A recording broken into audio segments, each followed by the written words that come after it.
आज Doubtnut app download करें। Doubtnut पर अपने सभी गणित, रसायन विज्ञान, भौतिक विज्ञान और जीव विज्ञान के डाउट्स का करो सफाया। बस प्रश्न की फोटो खींचो, एक ही प्रश्न को क्रॉप करो और तुरंत वीडियो सोल्यूशन पाओ। अभी डाउनलोड करें। हेलो दोस्तों, हमारे पास एक प्रश्न है जिसमें पूछा गया है ध्रुवन किस प्रकार की तरंगों में संभव है। तो हमारा उत्तर है ध्रुवन की घटना जो है वह सिर्फ प्रकाश तरंग में संभव है। क्यों प्रकाश तरंग में संभव है और ध्रुवन की घटना होती क्या है, आइए इस प्रश्न को हम एक चित्र के माध्यम से समझते हैं। तो इसमें दो चित्र दर्शाए गए हैं। पहले चित्र में अनुप्रस्थ तरंग के कण की स्थिति को दर्शाया गया है और दूसरे चित्र में अनुदैर्ध्य तरंगों के कण की स्थिति को दर्शाया गया है। तो जो प्रकाश तरंग होती है वह एक प्रकार की अनुप्रस्थ तरंग होती है। अनुप्रस्थ तरंग का तात्पर्य एक ऐसी तरंग जिसे एक स्थान से दूसरे स्थान में जाने के लिए किसी प्रकार के माध्यम की आवश्यकता नहीं पड़ती।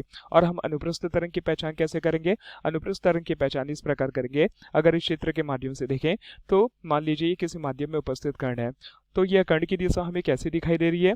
इस कण की दिशा हमें तरंग संचरण की दिशा के लंबवत दिखाई दे रही है। तरंग संचरण की दिशा का तात्पर्य है कि उस तरंग का आगे की ओर यानी अपनी दिशा में आगे की ओर बढ़ना। तो यह कण जो है अपने ही स्थान में रहकर केवल ऊपर व नीचे की ओर विस्थापित होते रहते हैं, यानी कि एक दूसरे के लंबवत होकर विस्थापित करते हैं या होते हैं। तो इस प्रकार की तरंग की पहचान को हम अनुप्रस्थ तरंग के नाम से जान सकते हैं। अगर इस चित्र के माध्यम से हम देखें तो अनुप्रस्थ तरंग में तीन क्षेत्र उत्पन्न किए जाते हैं, यानी कि जब फोटॉन गति करता है तो उसमें तरंग संचरण की दिशा पैदा होती है, उसी के साथ साथ विद्युत क्षेत्र पैदा होता है और एक चुंबकीय क्षेत्र पैदा होता है। तो यह तीनों आपस में एक दूसरे के लंबवत होते हैं। तो यह एक प्रकार की अध्रुवित प्रकाश की प्रगति को दर्शाता है। अध्रुवित प्रकाश की प्रकृति को दर्शाता है। तो इस स्थिति में हम बोल सकते हैं कि प्रश्न के अनुसार ध्रुवन किस प्रकार की तरंगों में संभव है। तो हमारा उत्तर है प्रकाश तरंग। प्रकाश तरंग में क्यों संभव है? क्योंकि प्रकाश तरंग अनुप्रस्थ तरंग होती है। तो जैसे कि इस चित्र के माध्यम से हमने जाना, तो अगर हम ध्रुवन की घटना की बात करें तो एक विमीय सूत्र में हमें जो अध्रुवित प्रकाश दिखेगी वो हमें कुछ इस प्रकार की दिखाई देगी। तो जब इस प्रकार की अध्रुवित प्रकाश को, जैसे कि हमने जाना, यह एक अध्रुवित प्रकाश है, अध्रुवित प्रकाश है। तो जब इस प्रकार की किसी अध्रुवित प्रकाश को किसी विशेष क्रिस्टल से गुजारा जाता है, मान लीजिए यह विशेष प्रकार का एक क्रिस्टल है या पोलराइड है जिसमें खिड़की नुमा आकृति बनी हुई है।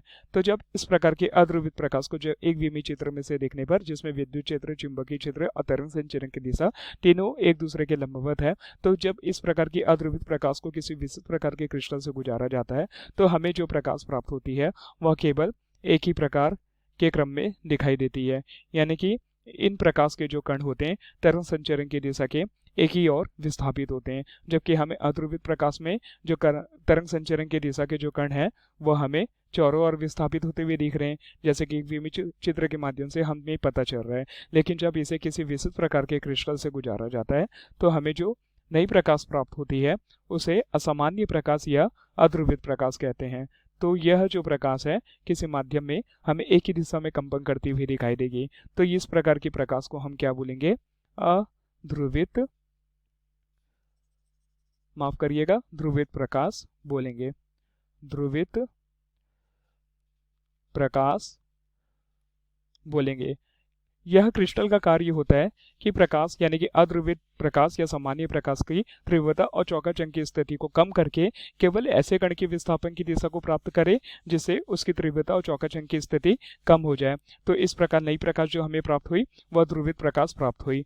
तो हमें क्यों प्रकाश तरंगे में तरंग संचरण यानी कि ध्रुवन की घटना संभव दिखाई देती है? क्योंकि प्रकाश तरंगों में जो कण की दशा होती है वे तरंग संचरण की दिशा के लंबवत होती है और यह एक प्रकार की अनुप्रस्थ तरंग की स्थिति को दर्शाती है।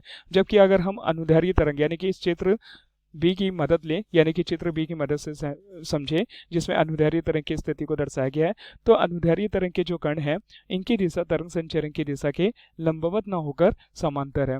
और इस स्थिति में अगर हम देखें तो मान लीजिए यह अध्रुवित यानी कि अनुदैर्ध्य तरंगों के कण की स्थिति है, और जब हम इसे किसी विशेष प्रकार के क्रिस्टल से गुजारते हैं तो हमें जो नई तरंगें प्राप्त होगी वह भी हमें एक जो कण की स्थिति होगी तरंग संचरण की दिशा के लंबवत न होकर समांतर ही प्राप्त होगी। यानी कि जिस प्रकार की पहली तरंग हमें प्राप्त हो रही है उसे किसी विशेष प्रकार के क्रिस्टल से गुजारने पर हमें नई जो तरंग प्राप्त होगी वह भी एक प्रकार की अनुदैर्ध्य तरंग की प्रकृति को दर्शाएगी। अगर उदाहरण की बात करें तो ध्वनि तरंग जो कि एक प्रकार की अनुदैर्ध्य तरंग की स्थिति को दर्शाती है। तो हम बोल सकते हैं कि ध्रुवंग किस प्रकार की तरंगों में संभव है, तो हमारा उत्तर होगा प्रकाश तरंग। या फिर हम बोल सकते हैं कि ध्रुवंग की घटना केवल अनुप्रस्थ तरंग में संभव है, क्योंकि प्रकाश तरंग अनुप्रस्थ एवं ध्वनि तरंग अनुदैर्ध्य तरंग होती है। अतः प्रकाश तरंगे ध्रुवित हो सकती है और ध्वनि तरंगे ध्रुवित नहीं हो सकती, जैसे कि हमने इस चित्र के माध्यम से जाना। धन्यवाद। कक्षा 6 से 12वीं से लेकर नीट, IIT, JEE वो एडवांस के लेवल तक 1 करोड़ से ज्यादा छात्रों का भरोसा। आज ही डाउनलोड करें डाउटनेट ऐप या व्हाट्सएप करें अपने सारे डाउट्स 8400 400 400 पर।